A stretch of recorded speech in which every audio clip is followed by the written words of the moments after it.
सभी विद्यार्थी मित्रों को मेरा जय हिंद। मित्रों, कोरोना की इस महामारी के संकट काल में वास्तव में हमारे जीवन में एक अजीब सी उथल पुथल ला दी है। विद्यार्थी जहां अपनी परीक्षाओं में लगे हुए थे और हम सभी शिक्षक मूल्यांकन के कार्यों में व्यस्त थे, अचानक से इस वैश्विक महामारी ने हमारे सामने एक बड़ा प्रश्न रखा है कि इस परीक्षा की घड़ी में हमारा दायित्व क्या हो और वास्तव में इससे हम कैसे निजात पाएं। इसी चर्चा के लिए मैं Prashant, assistant professor department of sociology, Farrukhabad से आप सभी के बीच उपस्थित हूं। जहां तक इस चर्चा का प्रश्न है मित्रों, मेरा मानना है कि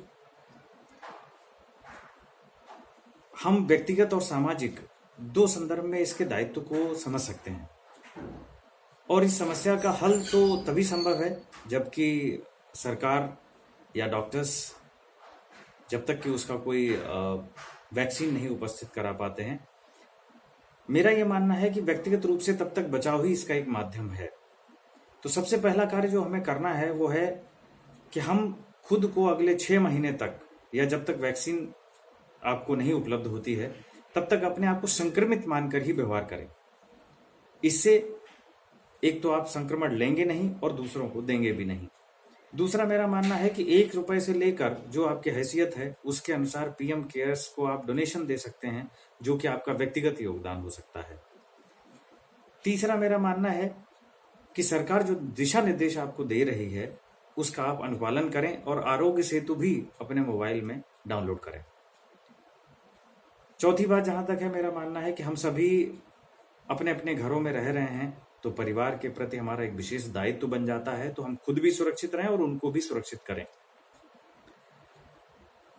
इसके अतिरिक्त सबसे बड़ा योगदान आपका यह है, क्योंकि आप घर से बाहर इस समय अगर किसी चीज से जुड़े हैं तो वो है आपका मोबाइल, सोशल मीडिया। वहां पर आपकी भूमिका सबसे ज्यादा सकारात्मक होनी चाहिए, सबसे ज्यादा पॉजिटिव होनी चाहिए, कारण क्योंकि इसका प्रभाव दूसरों की मानसिकता पे भी पड़ रहा है और ये आपका सबसे बड़ा सोशल प्लेटफॉर्म है जिसके माध्यम से आप लोगों के सामने उपस्थित हैं। तो यहाँ पर ये तय आपको करना है कि आप किस तरीके की न्यूज को फॉरवर्ड कर रहे हैं और क्या आप अपने अंदर ले रहे हैं। इसी के साथ साथ अगर सामाजिक स्तर पर मैं देखूं तो हमारे एनसीसी के विद्यार्थी, हमारे एनएसएस के विद्यार्थी, स्काउट गाइड के विद्यार्थी, अखिल भारतीय विद्यार्थी परिषद से जुड़े हुए, राष्ट्रीय स्वयंसेवक संघ से जुड़े हुए, इसके अतिरिक्त जो भी संगठन जो अपनी क्षमता अनुसार योगदान दे पा रहे हैं समाज में, वो सभी लोग अपना व्यक्तिगत योगदान दे रहे हैं। लेकिन जो लोग योगदान नहीं दे पा रहे हैं या जो लोग नहीं जुड़े हुए हैं, मैं उनसे भी निवेदन करूंगा कि वो भी अपने उन मित्रों का कहीं ना कहीं सहयोग करें और आगे बढ़ें।